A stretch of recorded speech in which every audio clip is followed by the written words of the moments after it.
모세가 호렙산에서 하나님의 부름을 받았죠. 그러나 4번 거절했습니다. 그럼에도 하나님이 포기하지 않고 모세를 끝까지 계속 대화를 통해서 이제 모세의 손을 들게 하고 모세를 애굽으로 보내게 되죠. 여기서 하나님의 그 성품, 하나님의 친밀하시고 또 다정하게 얘기하시고 대화하시는 그런 하나님의 성품을 우리가 만나게 됩니다. 그런데 이 모세의 대화 속에서 모세가 거절한, 하나님의 부름을 거절한 근본적인 원인이 무엇이었을까? 물론 지난주에 하나님을 신뢰하지 못하는 것이다 그런 얘기를 했는데, 조금 다른 각도로 또 하나의 결정적인 이유가 있었음을 이 말씀에서 보게 됩니다. 18절에 보면 하나님의 부름을 받고 양무리를 이끌고 장인 집으로 돌아갔죠. 그래서 그 장인 이드로에게 내가 애굽에 있는 내 형제들에게로 돌아가서 그들이 아직 살아있는지 알아보려 하오니 나로 가게 하소서. 이드로가 모세에게 평안히 가라 그랬습니다. 근데 이 말씀을 보면 모세가 하나님께는 계속 거절을 했는데 그 장인어른 집에 돌아가서는 즉시 가자마자 순종하는 그러한 모세의 모습을 우리가 만나게 됩니다. 그러니까 말은 그렇게 했지만 모세는 머뭇거리지 않았죠. 특히 여기 형제들에게 돌아간다, 애굽의 형제들에게 돌아간다 라는 말은 원어를 보면 히브리 원어의 아으라는 말인데 친척들, 인척, 같은 종족, 같은 민족 그런 뜻입니다. 그러니까 형제들에게 돌아간다라는 말은 형제는 미리암과 아론밖에 없었으니까 형제가 많지도 않죠. 그러니까 여기서 말하는 모세의 형제는 애굽에 살고 있는 자기 동족을 의미한다고 볼 수 있습니다.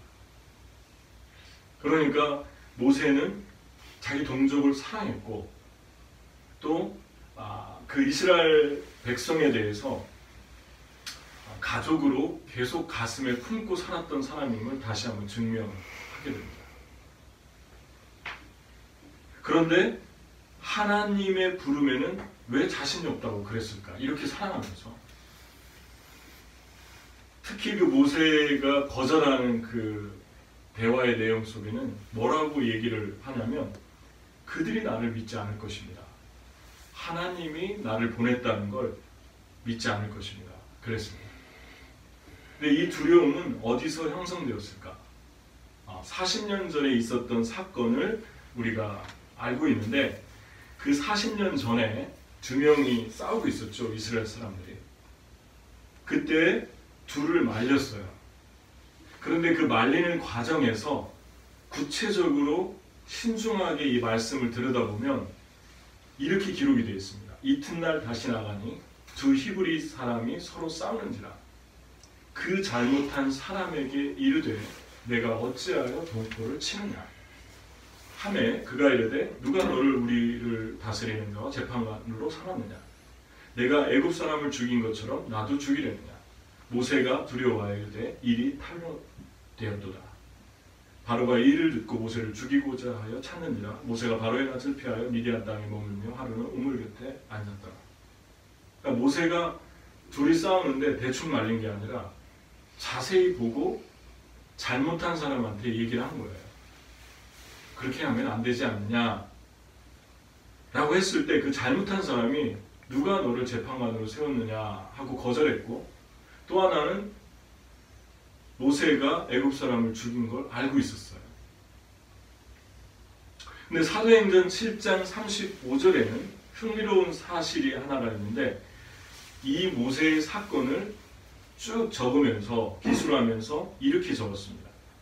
그들의 말이 누가 너를 관리와 재판장으로 세웠느냐 하며 거절하던 그 모세를 하나님은 가시떨기 나무 가운데서 보이던 천사의 손으로 관리와 속량하는 자로서 보내셨다.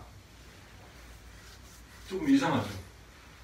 분명히 모세를 거절한 사람은 모세가 잘못했다고 책망한 사람인데 단수죠. 그런데 그들이 그랬잖아요. 그들이. 그럼 복수잖아요. 그럼 어떻게 된 걸까요? 충분히 우리가 이야기를 종합해서 생각할 수 있죠. 어떻게 된 겁니까? 처음에는 이 사람 혼자 모세를 거절했지만, 잘못한 사람이 거절했지만 시간이 지나면서 둘 다 거절했던 거죠. 그러니까 그들이라고 표현을 복수로 한 거죠. 그러니까 성경은 항상 같이 봐야 됩니다. 한 군데만 보지 않고 거기에 관련된 기사를 같이 봐야 되죠. 따라서 모세가 당시에 애굽의 18왕조인 튜트모스 1세의 딸 하셉수트의 아들이고 왕자였는데 문안동리였으니까 이 사람의 신분은 알려졌을 거라고 우리가 충분히 짐작하는데 바로가 이 일을 듣고 그랬습니다.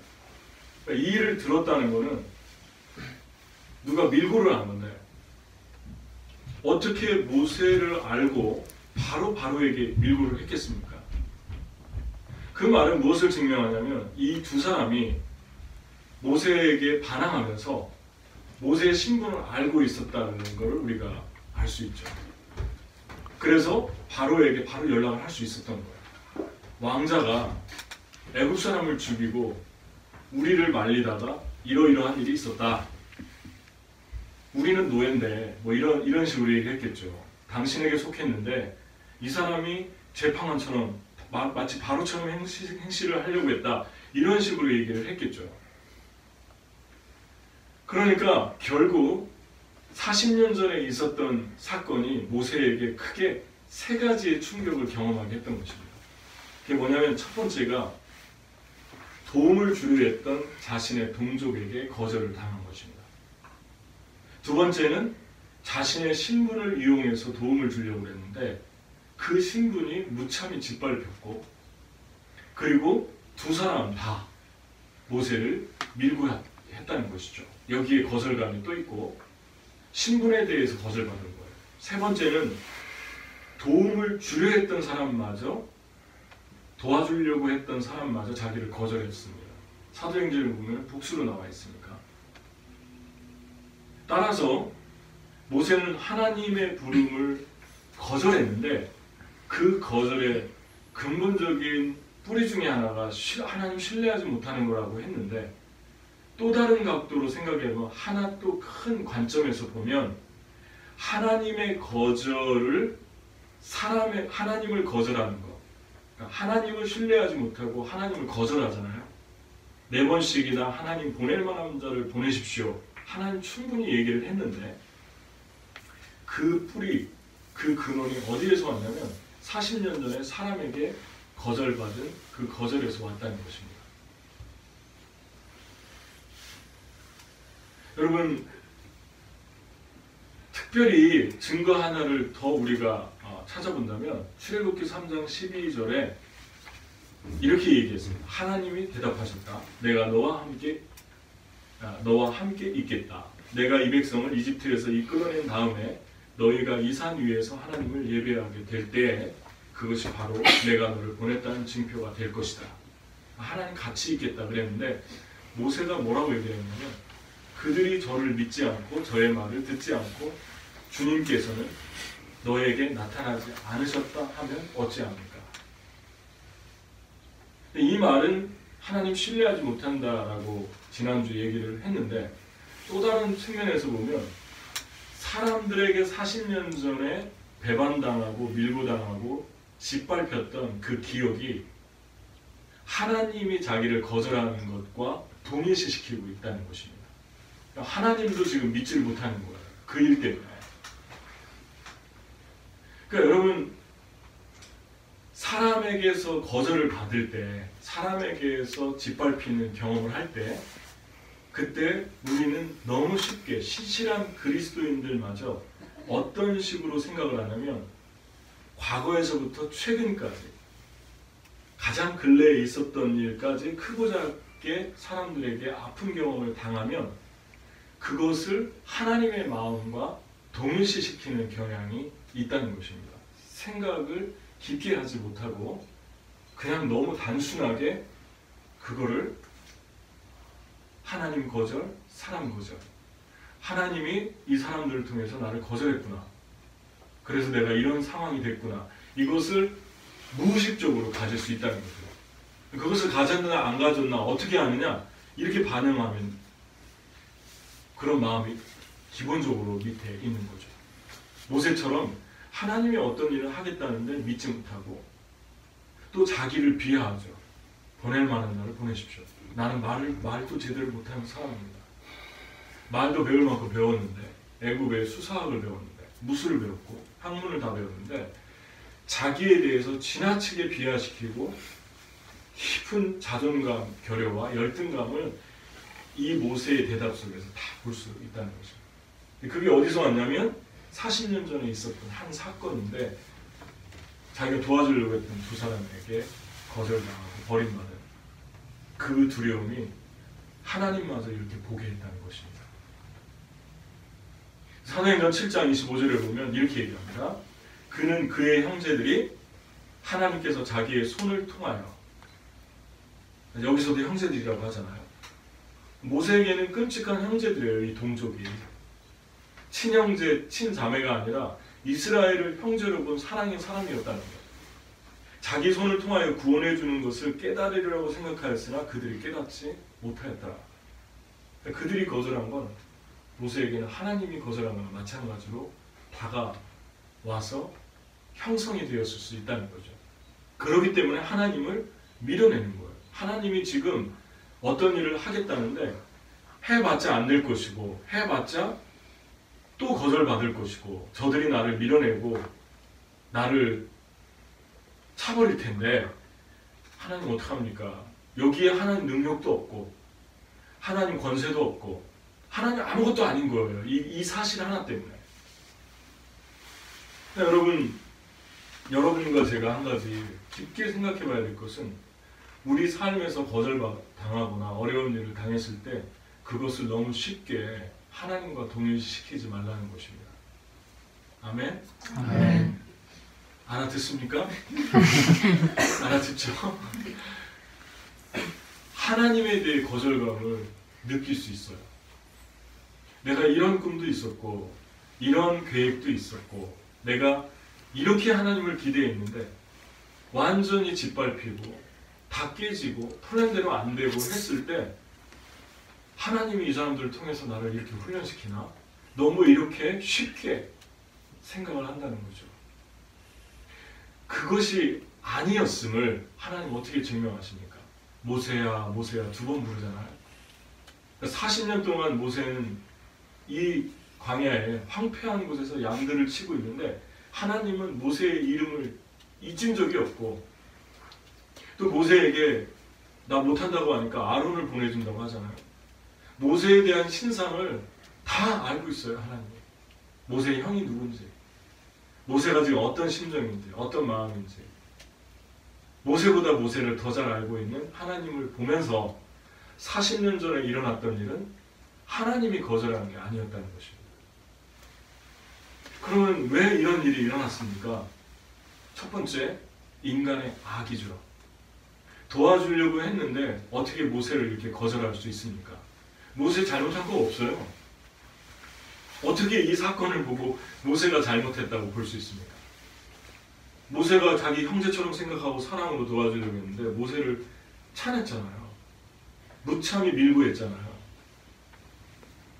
그리고 모세의 신분마저 무시했잖아요. 모세가 잘못한 게 없어요. 잘못한 게 있다면 그 전날 사람을 죽이는 거죠. 그런데 이 사건에 대해서 이러한 사람들의 인간의 악이 존재했고 또 하나 하나님께로부터 오지 않은 것이 이 사람들이 밀어낸 것이 하나님께로부터 오지 않은 것이 하나님은 이 플랜을 가지고 있었어요. 모세를 통해서 이스라엘 백성을 구원하겠다는 플랜을 가지고 있었어요. 그런데 모세가 너무 일찍 움직였어요. 왜냐하면 이때 당시에 이 사람들을 돕고 사람을 죽이고 해서 뭐 어떻게 되겠습니까? 아무런 대책이 없는 상황 가운데 일을 저지르고 있잖아요, 모세가. 근데 하나님은 모세를 통해서 40년 동안 준비시켰잖아요. 그러니까 준비 과정이 필요했던 거예요. 하나님의 때가 필요했던 거예요. 무슨 준비를 시킨 것입니까? 모세의 인격의 준비를 시켰고, 양들을 키우면서 인내와 또 그 양들에 대한 사랑과, 그리고 목자들은 양들 이름을 다 안다고 그러잖아요. 수백 마리가 있어도, 심지어 1000마리가 넘어도 그 양들 하나하나를 다 알고 있대요, 목자가. 그런 것들을 인격 훈련을 시키고, 또 하나는 모세가 데리고 나온 그 광야, 신의 광야가 나중에 40년 동안 방황하는 데가 되잖아요. 근데 모세가 어떻게 인도했습니까? 물론 구름 기둥과 불 기둥을 따라가지만 모세는 광야를 메스터했어요. 그러니까 눈 감고도 광야를 알 수 있었어요. 신의 광야가 어디 붙었는지, 또 어디로 가면 어떤 광야가 있는지, 어떤 오아시스가 있는지를 거의 다 파악을 했다는 거죠. 40년 다녔는데 모르겠습니까? 몽골에 가면은 운전수들이 그러잖아요. 아, 여기 저기 나무 두 그루 지나갑니다. 뭐 그러면서 우리는 모르는데 다 알잖아요. 어떻게 아는 것입니까? 오래 다니니까 아는 거예요. 우리가 볼 때는 다 광야인데, 근데 저기 언덕이, 언덕이 안 보이는데 언덕이라고 그러고, 저기 구름이 있는데 밑에 뭐 지나간다 이렇게 표현하고, 놀라운 얘기죠. 그러니까 그 모든 상황들을 너무 잘 다녔기 때문에 아는 거죠. 여러분, 모세의 이러한 준비가 필요했다는 것입니다. 그러니까 하나님은 모세를 거절한 적이 없다, 이 말을 제가 지금 하는 거예요.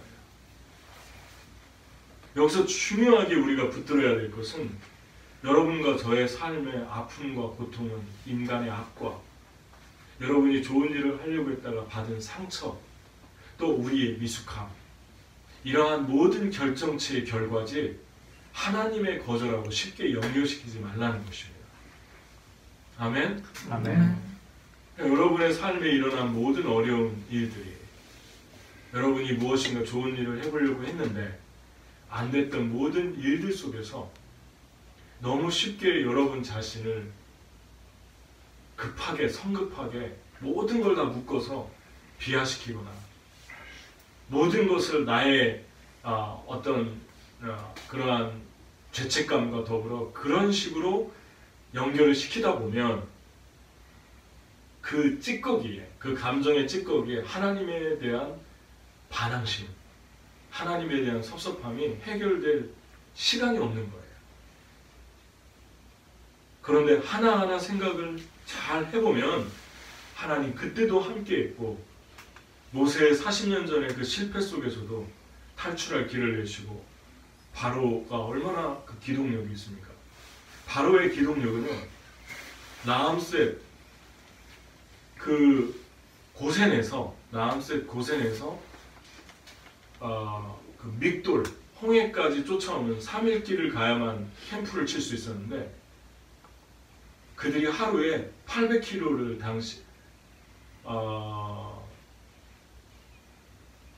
800km를 이동했다고 해요. 하루에 기동력이. 모세 그 바로의 기동력이. 그러니까 모세는 충분히 잡을 수 있는 사람이었다는 거예요. 바로가 잡으려면. 근데 그 낯을 피하게 해주신 그 하나님의 은혜는 기적적인 것이었어요. 하나님의 은혜였어요. 이거는. 모세가 산 건 그냥이 아니라 기적이었어요. 무엇을 말합니까? 하나님이 피할 길을 내신 거죠. 그리고 도와주신 거죠. 그리고 지금까지 안정되게 정착하게 해주셨고, 이드로를 만나게 해주셨고, 직업을 주셨고, 인컴을 주셨고, 자녀를 주시고, 사랑하는 사람을 주신 거예요. 아멘? 아멘. 여러분의 삶에도 하나님께서 그렇게 지금 인도에 가고 있는 걸 믿고 있습니까? 아멘. 그럼 하나님이 여러분과 저의 삶에 거절받았던 모든 것들 속에 함께 하셨고, 하나님이 우리에게 오늘도 말씀하시는 것이죠. 나는 너를 거절한 적이 없다. 나는 너를 밀어낸 적이 없다. 잘못한 사람에게 잘못했다고 하고 싸우지 말라고 도와주려고 했는데, 이것을 본인이 잘못해서 본인이 잘못한 것처럼 하나님의 밀어내는 착각해서는 안 된다는 거죠. 그러면 하나님이 이런 깊은 상처를 가지고 있는, 하나님을 밀어내고 있는 그 모세에 대해서 어떻게 바꾸시나, 다시 만드는 하나님의 그 방법에 대해서 얘기를 오늘 말씀을 하고 있는데, 저와 여러분에게 하시는 말씀이기도 합니다. 첫째는 18절에 있는데, 모세가 즉시 순종했죠. 머뭇거리지 않고 돌아가서 즉시 순종했다. 그러니까 모세가 상당히 신중한 사람인 것을 우리가 알 수 있는데, 하나님에게는 자꾸 못한다고, 그리고 현실적인 문제 이런 것들 이렇게 쭉 얘기를 했어요. 그런데 집에 가자마자 이드로에게 떠난다고 하잖아요. 이것이 가장 중요한 키입니다. 내 눈에 지금 이해가 되고 이성적으로 합리적으로 준비가 되고, 그래서 내가 떠나도 되겠다라고 떠나는 것은 순종이 아니고 흥정입니다. 흥정의 뿌리는 하나님을 신뢰하는 게 아니라 자기를 신뢰하는 거예요. 하나님하고 흥정한다. 흥정이 신뢰하고 비슷하게 생겼어요. 근데 흥정인가 신뢰인가를 분별하려면, 전에도 오래전에 설교에 얘기를 한번 한 것 같은데, 이것을 보면 됩니다. 지금 하나님 말씀하셨는데 말씀하셔놓고 아무것도 해준 게 없잖아요. 하나님 말만 하셨지. 바로가 와서 무릎 꿇는 것도 아니고 아무것도 지금 이루어진 거는 눈앞에 아무것도 없어요. 그냥 비전 붙들고 하나님 말씀만 붙들고 가야 되는 상황이죠. 그런데 이 순종을 모세가 했다는 것이 흥정이 아닌 것이, 손에 잡히지도 않고 눈에 보이지도 않는데 믿음으로 길을 떠나잖아요. 그것이 40년 동안 익숙한 삶을 떠난 거예요. 4년만 살아도 익숙한데, 4년은 그렇고 4개월만 살아도 익숙해지는데, 4개월만 살아도 뭔가 이게 바꾸기가 쉽지 않잖아요, 여러분. 이게 쉽지 않아요. 저도 전도여행 가가지고 한 3개월 살잖아요. 그러면 익숙해질만 하면은 가방을 싸고 그랬어요. 그 선교단체 있을 때. 근데 3개월 익숙해질 때 싸는 게 되게 힘들어요. 이제 좀 익숙해졌는데. 근데 4년이 아니라 40년을 살았다는 거는 대단한 거잖아요.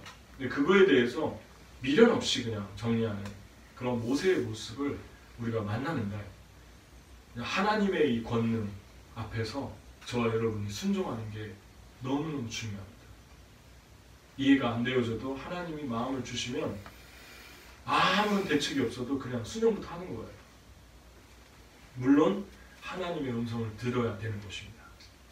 하나님의 음성도 안 듣고 순종하는 건 순종이 아니고 착각입니다. 아무것도 열리지 않을 수 있어요. 두 번째는 이렇게 순종했을 때 18절에 이드로가 허락을 하잖아요. 이드로가 허락한 것도 하나님 사인이었어요. 왜냐하면 이드로는 자기 딸도 보내야 되고 손주도 보내야 돼요. 모세가 돌아간다는 거는 위험한 상황 가운데로 들어간다는 건데, 정처없이 떠나가는 그 사위와 딸을 보낸다는 건 이드로에게 어려운 일이에요. 근데 이드로가 하나님의 마음에, 하나님의 은혜에 의해서 준비되잖아요. 하나님이 사람을 준비시키는 거예요. 누군가. 언제 이런 일이 일어나냐면 순종할 때 일어납니다. 순종이 엄청난 파워를 가지고 있어요. 오늘 말씀의 제목이 순종의 능력입니다. 그러니까 순종하는 것이 그렇게 중요합니다. 세 번째는 19절인데, 이 말 하자마자 18절에 얘기했는데 19절에 여호와께서 미디안에서 모세에게 이르시되 애굽으로 돌아가라. 내 목숨을 노리던 자가 다 죽었다.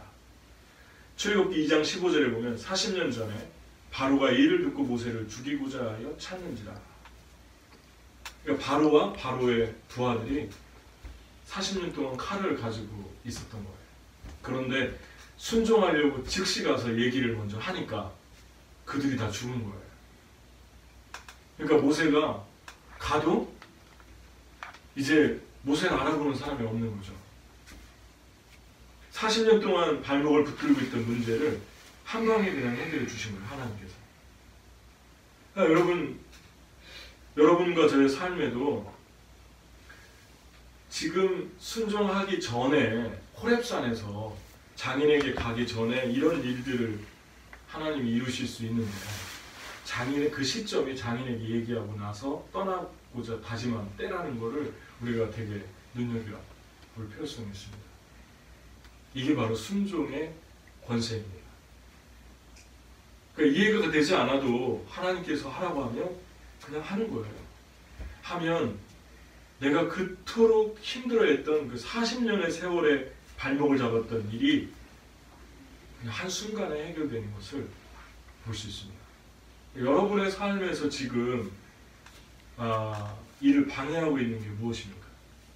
여러분 발목을 잡고 있는 게 무엇입니까? 크고 작은 순종, 대단한 순종부터 말고 순종부터 그냥 한번 해보세요. 하나님 말씀 들은 대로, 배운 대로 사는 거예요. 하나님이 나에게 마음 주신 대로, 감동 주신 대로 사는 거예요. 뭐 예를 들면 나는 지금 어려운데 어떤 걸 하라고 하실 수도 있고 도저히 할 수 없는 것을 하나님께서 감동을 주실 때도 있고 뭐 그런 것들을 말씀에 의지해서 그냥 순종하는 것입니다. 믿음 없이는 할 수 없는 거죠. 그때 주님이 어떤 일을 행하신다는 거죠. 그 다음 네 번째, 새로운 장애물이 또 하나 나타났어요. 21절에 보면 장애물 하나를 치워줬는데 여호와께서 모세에게 이르시되 내가 애굽으로 돌아가거든 내가 내 손에 준 이적을 바로 앞에서 다 행하라. 그러나 내가 그의 마음을 완악하게 한즉 그가 백성을 보내주지 아니하리라. 장애물 하나가 제거됐는데 새로 올라온 바로가 마음이 강팍해가지고 성경에 보면은 10번이나 강팍해졌다고 기록되어 있습니다. 그런데 6번째 재앙이 악성 종양의 재앙이었는데 그때까지 스스로 마음을 강팍하게 했어요. 그런데 이 재앙 후에 바로의 마음을 하나님이 강팍하게 하셨다는 표현을 씁니다. 그 전에 2번 쓰긴 했는데 그거는 주님이 예언하신 거고 이렇게 하겠다 미래로 말했고 강팍하게 하셨다 그랬는데 출애굽기 9장 12절이 킹 제임스 버전에 과거로 나와 있어요. 강팍하게 하셨어요. 그럼 무엇을 말하는 겁니까? 6번째 재앙 전까지는 주님이 그를 강팍하게 하지 않았다는 것입니다. 그런데 그 재앙 속에서도 계속해서 하나님의 지금 위대하심을 눈으로 목격하고 그 살아계심을 지금 눈으로도 보는데 그래도 회개하지 않으니까 그때부터는 하나님이 강팍하게 하셨는데 강팍하게 하신 이유가 내가 너를 세웠음은 나의 능력을 내게 보이고 내 이름이 온 천하에 전파되게 하려 하였음이니라. 출애굽기 9장 14절 16절. 강팍하게 하고 난 다음에 주님이 하신 말씀이에요. 이제부터는 너를 강팍하게 해서 너의 그 강팍함을 통해서 나는 세상에 하나님의 영광을 드러내겠다. 이 말이 하나님은 사람의 인간의 의지까지 자유의지까지 부정하신 것이 아님을 증거해 준다는 것입니다. 이 말은 내 말이 아니고 톰슨 성경 주석학자인 제가 존경하는 톰슨의 얘기입니다. 따온 얘기예요. 그러니까 이 톰슨이 이렇게 얘기했어요. 바로는 모세의 메시지를 듣고서 전능하신 하나님의 능력을 깨달았지만 자신의 고집과 교만, 불순종 때문에 파멸과 영원한 죽음을 맛보게 되었다. 여기서 인간의 자유의지가 하나님께 대한 순종과 불순종의 선택과 책임이라는 관점에서 강조된 것이고 하나님의 주권은 인간의 의지까지도 포함하고 있음을 우리는 엄숙히 깨달아야 한다. 무슨 말인가 이해가 되죠? 자유의지를 줘서 마음껏 하나님이 선택하게 해줬는데 어느 시점에 가서 회개하지 않으면 그 자유의지마저 움직여서 그의 마음을 강팍하게 만들어 놓는 걸 심판으로 사용하시고 그걸 통해 세상에 하나님의 영광이 드러난다는 것입니다. 그러니까 바로가 하나님께 함부로 얘기할 수 없는 것은 하나님은 기회를 줄 만큼 주었다는 것입니다. 선택할 수 있는 자유를 주셨다는 것입니다. 이거는 또 무엇을 얘기합니까? 여러분과 저의 삶에 장애물이 없어지고 새로운 장애물이 나타날 때 불가항력적이에요. 내가 바꿀 수 있는 게 아니에요. 그럴 때 분명히 잘못됐는데, 분명히 하나님을 대적하는데, 그럴 때 너무 쉽게 두려워하지 말고 무서워하지 말라는 것입니다. 왜냐하면 인간의 의지까지도 하나님은 주관하실 수 있기 때문에. 다시 말하면, 쉽게 얘기하면 모든 걸 하나님이 통치하고 있다는 것입니다. 아멘? 아멘. 그래서 저와 여러분이 순종해야 된다. 순종하면 앞으로 일어날 새로운 불가항력적인 장애물까지 하나님이 영광을 위해서 사용하신다는 것입니다. 그러니까 장애물이 치워지지 않잖아요. 아무리 해도 안 되잖아요. 그냥 하나님이 어떤 영광을 보여주시려고 하시는구나. 하나님의 뜻을 이루시려고 하시는구나. 그렇게 믿고 좌절하거나 포기하지 말라는 것입니다. 다섯째, 모세의 아내를 준비시킵니다. 여기서 갑자기 앞뒤 문맥이 안 맞는 이야기가 나오는데 하나님 모세를 죽이려고 했다 그럽니다. 그러니까 천사를 통해서 길의 질목에 지키고 있다가 애굽으로 가는데, 지금 순종하는데 모세를 죽이려고 하잖아요. 그러니까 갑자기 십보라가 아들의 할례를 행해서 그 표표를 발 아래 던지죠. 하나님이 다시 모세를 살려주십니다. 이건 무엇을 말하냐면 창세기 17장 14절에 보면 아브라함에게 99세에 난지 8일 된 남자는 전부 할례를 행해라. 이것이 너와 나의 언약이다. 그리고 이걸 행하지 않으면 그는 죽을 것이다. 끊어질 것이다. 그런 언약이 이 집안에 내려오고 있는 거죠. 그런데 모세가 얘기를 했음에도 불구하고 십보라가 그걸 지연시켰나 봐요. 왜냐하면 십보라는 우상숭배 제사장의 딸입니다. 그의 성장 과정에. 그러니까 바알 부호를 섬겼는데 그모스 신이라고도 하는데, 갓난 아이를 번제로 드리는 끔찍한 우상숭배를 미디안 족속에 행했는데, 모압 족속처럼. 그런 우상숭배 가정에서 자라다 보니까 십보라가 이걸 하지 않은 거예요. 지연시킨 것입니다. 그러다가 모세를 죽이게 생겼으니까 그제서야 그 자식에게 할례를 행해서 순종하는 그 모습을 우리가 보게 됩니다. 다섯 번째, 모세의 십자가는 어떻게 보면 그의 아내였을 수도 있어요. 그런데 하나님께서 그 모세의 아내를 준비시키죠. 어떻게 준비시킵니까? 하나님이 이런 분이시구나. 그러면서 자기 남편을 피남편이라 그래요. bloody husband. 그렇게 표현했습니다. 영어 성경에 bloody husband이라고. 당신은 피남편이다. 그러니까 주님이 아직 구속되지 않은 이 여인을 십자가의 피, 예수 그리스도의 보혈의 은혜 안으로 데리고 들어오는 거예요.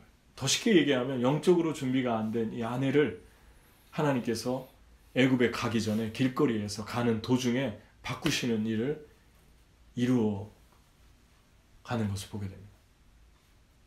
그러니까 하나님께 순종하고 주님께 우리가 의지하고 나갈 때 주님께서 내가 걱정하는 것들을 예비시키고 준비시킨다는 것을 우리가 볼 수 있습니다. 이게 순종의 또 다른 파워죠. 마지막 여섯 번째, 27절 같이 한번 읽겠습니다. 27절 시작. 여호와께서 아론에게 이르시되 광야에 가서 모세를 만나라 하시매 그가 가서 하나님의 산에서 모세를 만나 그에게 임하시니. 여러분, 모세가 애굽에 갔을 때 아론이 문 앞에 나와가지고 애굽에서 모세를 맞이한 게 아니에요. 애굽에 도착하기 전에 시내산에 아론이 찾아왔어요. 왜 그랬냐면 하나님이 아론에게 모세의 약속한 대로 나타나신 거예요. 네 형이 그쪽에 있으니까 찾아가서 맞이해라. 모세가 너의 입이 될 것이라 그랬잖아요. 너의 중개자가 될 것이다. 너를 돕는 자가 될 것이다. 그러니까 하나님이 순종하니까, 모세가 순종하니까 아론 같은 능력 있고 준비된 사람을 조력자로 붙이시는 것을 보게 됩니다. 이게 순종하기 전에는 일어나지 않았던 일이죠. 하나님이 순종하고 주님께 나갈 때 누군가 한 사람, 그것도 아무나가 아니라 근사한 사람, 멋진 사람, 심령이 서포터블하고 정말 따뜻한 사람, 아론이 또 모세 손을 들고 훌이 들고 그러면서 계속 그림자처럼 있으면서 모세를 돕지 않습니까? 그러니까 순종하고 나가면 그게 능력이고 그게 우리의 보장이에요. 인도스먼트. 그게 우리의 보장이에요. 하나님께서 모든 걸 일으키시고 준비시키시고 채워주시고 역사하시는 것을 만나게 됩니다. 아멘? 아멘. 순종과 흥정이 다릅니다. 하나님하고 순종하시는 분입니까? 아니면 여러분은 순종하시는 분입니까? 흥정하시는 분입니까? 여러분은 하나님께 순종하십니까? 순종은 아무것도 이루어지지 않을 때 움직이는 게 순종이에요. 그때 누군가를 위해서 도와주는 게 순종이에요. 이루어지고 난 다음에는 도와줄 사람 나 없어도 많아요. 아무것도 보장이 되지 않을 때, 그 사람이 아무것도 없을 때, 보장이 되지 않을 때, 그때 같이 서주고 그의 마음이 되어주고 위로가 되어주고 눈물이 되어주고 손이 되어주는 것, 그게 순종입니다. 하나님 오늘도 이 순종하는 사람을 목마르게 찾고 계십니다. 시대가 지날수록 순종하는 사람 보기가 어려운 것 같아요. 왜냐하면 너무 실리적인 세상에 우리가 살고 있기 때문에, 실용적인 세상에 살고 있기 때문에 이해타산이 쓰지 않으면 먼저 움직이지 않아요.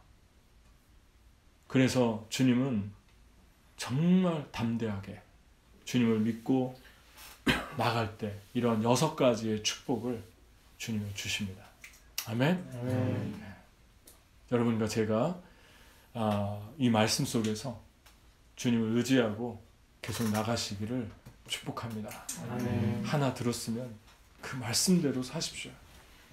그러면 주님이 여러분과 저희가 어떻게 일하시나 하는 보게 될 것입니다. 같이 기도하겠습니다.